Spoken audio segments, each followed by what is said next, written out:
Well, all right, let's talk a little bit about African American humanism. And it's from my own research, but also knowing some people and flirting with African American humanism when I was in seminary, humanism. But first I want to share how many people know who Derek Walcott is? The poet. He's from St. Lucia. He's a Nobel Prize winner. Derek Walcott, Google him. A remarkable human being. Anyway, he writes this, and he was raised, I think, in the Church of England, Anglican. I just want to do a quote from him. He says, "I am not, in parlance, a believer.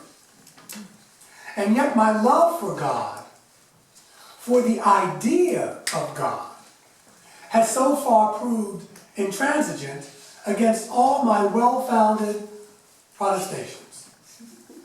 I lay them like dynamite." I love this image. He says, "I lay them like dynamite against the stone face of faith, and all that blast forth are chalices and wafers." I've learned to accept this, he writes, but here's one thing that I cannot accept. That God would pull a stunt like giving someone a long-term, complex, and finally terminal illness because it expedites some divine plan. Nor do I believe God would do this for some blithe moral imperative, either for the good of the sufferer or worse, those around him or her. I could never worship such a self-important busybody. What I believe is that if there is a God, God inherits itself somehow in enormity itself. Death is an enormity. I crumple before it in rage, grief, and terror, as before the burning bush. I want no part of it, but that, of course, to the bush is neither here nor there. And along with God, or the idea of God, along with the furnace blast, the holy danger, the meaning of God can sometimes entail. There comes too, so I'm told, the idea of a promised land. Isn't that beautiful?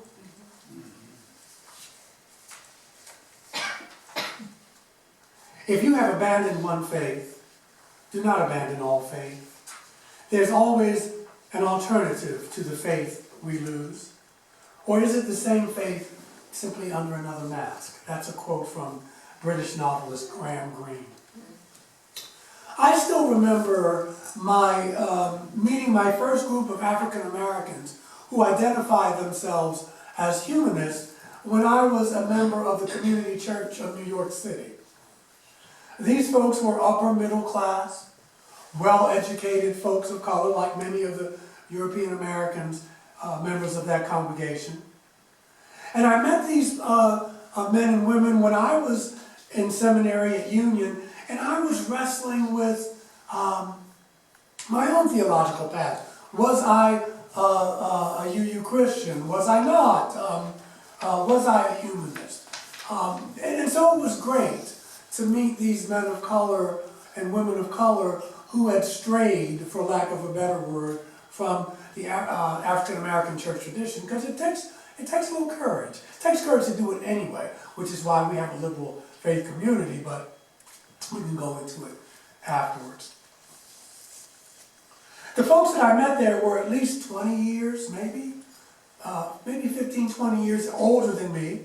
And there was an energy about them that I felt I was very comfortable with. And they seemed to, not all, much like us, they had worked through a lot of the anger, not all of them, that they had at their church of origin, coming up in that tradition. And there was a peacefulness about them. And at that time, even now, the words humanist and atheist were used interchangeably in that UU community. Now, that's not always true, but sometimes we do it. But I have met people who declared themselves Christian humanists, or religious humanists, if you will, and that they believed in a supreme being. They believed in an intelligence, higher power, call it what you will.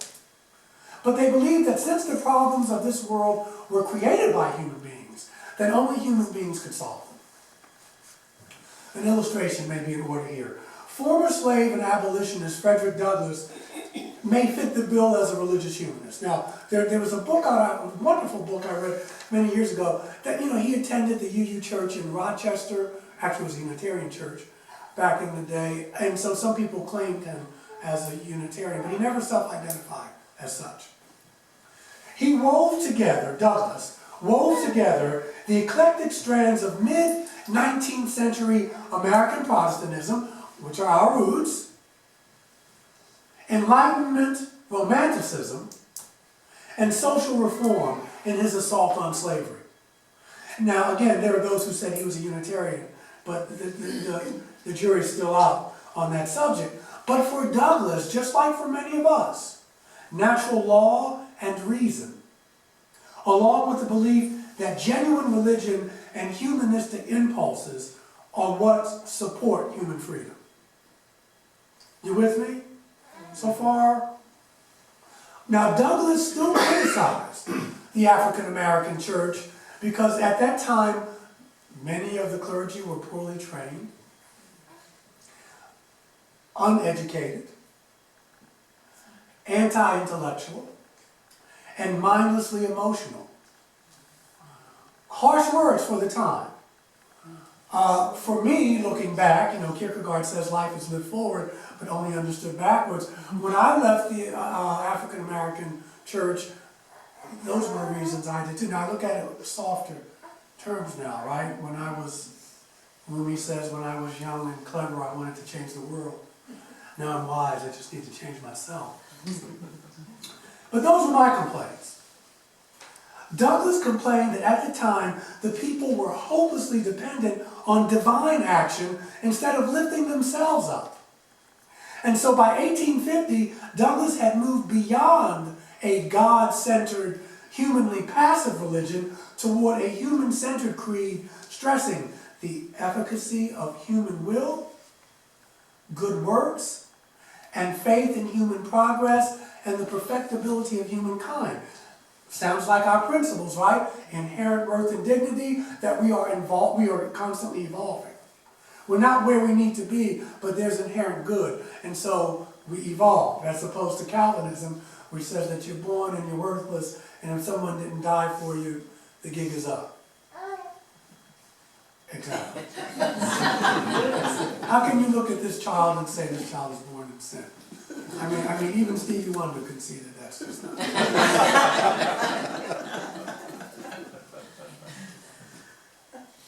Douglass's liberal Protestantism coexisted comfortably with his Enlightenment ideals of natural law and reason. And so, in short, his humanistic worldview was anchored in Christianity, but also natural rights theology. And his experience with religion helped to form and support his humanistic faith. This is what makes Unitarian Universalism the rich stew, if you will, that it is. Because we allow the individual to work out his or her own spiritual path. And we don't penalize you if you struggle with doubts about God. That's why we did the reading, number 650. Cherish your doubts. And as I was going along at the time, I also discovered other well-known African Americans who did not believe in God. Langston Hughes, Zora Neale Hurston, the poet Claude McKay, Judge Bruce Wright, and philosopher Elaine Locke, just to name a few. And I admired the work and their courage and their convictions, because African Americans, we have always been a deeply religious people, generally speaking. And many people would say that every organization or individual that has attempted to uplift African American people as a race have had a connection with the African American church. In some ways, this is true. But African American humanism, or black humanism, has played a role as well. African American free thinkers, agnostics, humanists, rationalists, and deists have informed our nation and communities as well. And so yes, we spend a lot of time talking about the religious thought of Dr. King and Malcolm X, but what about, have you heard of the Philip Randolph? Right? He was an atheist. He was a leader in the African American Civil Rights Movement, the American Labor Movement, and socialist political parties. Randolph was also the chief organizer of the Brotherhood of Sleeping Car Porters, the first predominantly African American labor union. So, a brief definition of humanism may be in order. In the introduction of his book, African American Humanism, author Norm Allen writes this: humanism entails a belief in reason, a belief in science, democracy, openness to new ideas, the cultivation of moral excellence, a commitment to justice and fairness, amen, and a belief in the inherent worth and dignity of the human being. These are our principles, right? The inherent worth and dignity. You don't have to earn it, it is there. But whether they be religious or secular, humanity and not divinity is the primary concern of humanists. Now, no doubt Douglas would have found agreement in the words of Unitarian minister by the name of Ethelred Brown. If you get Mark Morrison Reed is a retired African American UU minister. He wrote a book called Black Pioneers in a White Denomination. Have you read that book? I commend it to you. Shame on you. Shame on you. You must read this book. African Americans, Black Pioneers in a White Denomination. He talks about two men, Ethelred Brown and Louis McGee. They were both humanists. But Brown was a Jamaican immigrant. And he wrote in the Amsterdam News, which was in 1926, in a newspaper article, the Negro, that's what we were called back then, needs a religion which at once appeals to his mind and to his heart, and which creeds and its formulas are neither an insult to his reason or her reason, nor an offense to his conscience. He opened the first African American Unitarian Church in Harlem. What was it called? The Harlem Unitarian Church. And so his theology was a brand of radical Christianity deeply infused with humanist principles. And it was a happening place where Harlem's intelligentsia, its artists, and political figures came together to express religion, culture, and the political rules of the day. Boom. Number two. We're going to talk a bit about African American or Black humanism. One definition of African American humanism refers to the need for African American self-control, self-assertion, and concern for the human family. I'm emphasizing the specificness of it, the specificity of it, because like Kwanzaa, even though it's a big holiday, it was created specifically for African Americans because of our journey in the wilderness of North America. Humanism is a statement of humanity's connectedness and oneness and the need for self-determination. Another perspective is that African American humanism is a rational, human-centered life stance that is primarily concerned with life here and now. No streets paved with gold, no little angels singing, I've been buked and scorned, or whatever we're singing these days. With Douglas and Brown's humanism having some religious or Christian underpinnings, we have to look at humanism for African Americans in a slightly different light. So instead of viewing African American humanism as a repudiation of faith, it can actually be considered as a redirection of faith in the work of human hands and hearts rather than heavenly help. It must also be noted that African American humanism or Black humanism is not a sepia-toned clone or subsidiary of white humanism. Because it's easy to say, yeah, see, we believe all the same things. To a point. Although they are definitely connected to each other and they share a common focus on individual action, emphasis is on free will and moral agency, the centrality of reason, and the appeal of the democratic governance, it has its differences. Firstly, African American humanism has different obstacles to overcome. An example is in order. No matter how a European American humanist or unbeliever defines his or her embrace of humanism, the European American operates in a realm governed by several key presuppositions. Firstly, people of European descent are human at birth. You are human at birth. If African Americans did not have to contend with this, there would be no need to wear a shirt that says Black Lives Matter. People of European descent have their personal freedom as both natural birthright and normative existential expression. You are already recognized as thinking, feeling creatures and deserve to be acknowledged as such. You come into the world fully functioning, if you will, holistic, independent, and moral actors free to choose isolation or community. See, and you see this in the realm of athletics, but even in entertainment. If I achieve some type of fame, what are you giving? Are you giving back to your community? Nobody asked Peyton Manning, does he give back to his community? Nobody asked Tom Brady, does he give back to his community? Nobody, will ask Brad Pitt, are you giving back to your community? You can choose to be in isolation or community. Professor of religion, philosopher of religion, Professor Cornel West puts it bluntly. He says the notion that African American people are human beings is a relatively new discovery in the modern West. This notion makes it important for many, but not all African Americans or other folk of color to critically question, and if I adopt something from the dominant culture without undergoing I have to adapt it to my circumstances. Christianity is one of those things. African American took Christianity and flipped it and made it the Exodus story, which is actually in the Hebrew Bible.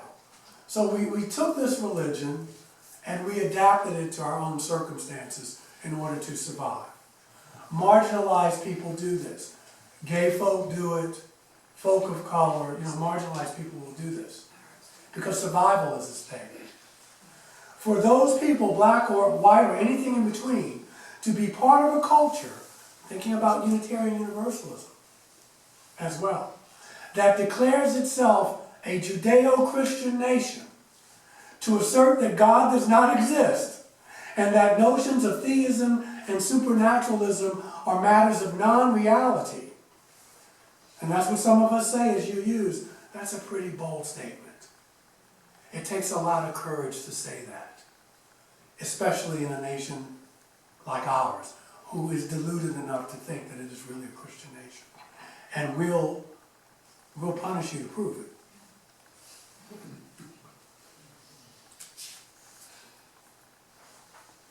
As Unitarian Universalists, we do not interpret religion as a matter of church and creeds and ceremonies, but as a matter of life, of character and service. This is our history. We have a lot to be proud of. The supreme test for us as you use is not so much what you believe, but how you live. The world is changed by your actions, not by your opinion. A friend of mine at my church in Black Mountain gave me an article written by a white Unitarian Universalist. It was dated December 24th, 2014. It was titled God Without Religion. The article was about the writer attending a Unitarian church in New Hampshire. And the writer's mother wants to go to church, but she's not sure whether she wants God. And so Mrs. Lurman, who was the writer of the article, asked us this question in her well-written article: how do we hold the impulse to hold a church service despite a hesitant or even non-existent faith? Part of the answer, she writes, is the quest for community. We hear that word a lot. in UU circles. We sing awesome songs, we hear interesting talks, we think about improving ourselves and helping other people. Hopefully we are improving ourselves and not just thinking about it. And she says we do this in a community with wonderful relationships. What is there not to like? Another part of the answer is that rituals change the way we pay attention. We did our rituals this morning, and they don't have to necessarily be religious. But what they do is they focus our attention. So like our joys and sorrows, okay, there's chronos time and kairos time, linear time and sacred time. When Brother Phil does that, we are in sacred time. That's sacred time. It's different from what you went through this week. Otherwise, you wouldn't be here. And so that time goes on until our closing words and discussion. It's what we bring to the table is all I'm saying. We could be meeting in a barn. We could be meeting right over there under that tree. What makes it sacred is our intentionality. And you don't really need religion to do that. If you say that you're grateful, you wind up being grateful. If you say that you're thankful, you wind up being thankful. She's talking about a study that went on, and undergraduates were asked to write weekly things that they were grateful for. Even the things that didn't go well during the week, the hassles and events that affected them in the past week. And those who wrote about gratitude felt more gratitude. Those that were thankful no matter what happened. I've heard people say cancer was the best thing that happened to me. It woke me up, man. I was in a trance. That divorce, wow. That got my attention, but that was the best thing. It made me live my life. It's all about your perception, right? It's all about how we could see the same event, but if two people look at it differently, that's what you're going to get back. But they were also more more optimistic about what was going on in the next week. She says that religion is fundamentally a practice that helps people to look at the world not only for what it is, but for what it can be. Much of what we do in church, our fellowshipping, our rites of passage, affirming our values and principles, can be accomplished with God as metaphor, or we can do it without God at all. And so she says, everyone, we were talking about Christmas time, was December 24th. She says you can have religion without God, and maybe religion without God is more poignant. Atheists trust in human relations, not supernatural ones. And humans are not good at delivering the world as it should be. But whatever path you choose, and it is a choice, may you find forgiveness. May you find wholeness. May you find love along the way. So I want to close with the words of African American humanist writer Zora Neale Hurston. Ms. Hurston writes that I accept the means at my disposal for working out my own destiny. It seems to me that I have been given a mind and willpower for that very purpose. I do not expect God to single me out and grant me advantages over those who need me. But why fear? Or need it? But why fear? The stuff of my being is matter, ever changing, ever moving, but never lost. So why do I need denominations and creeds to deny myself the comfort of all my fellow human beings? She says, the wide belt of the universe has no need for finger rings. I am one with the infinite, and I need no other assurance. May it always be so. Amen, and blessed be.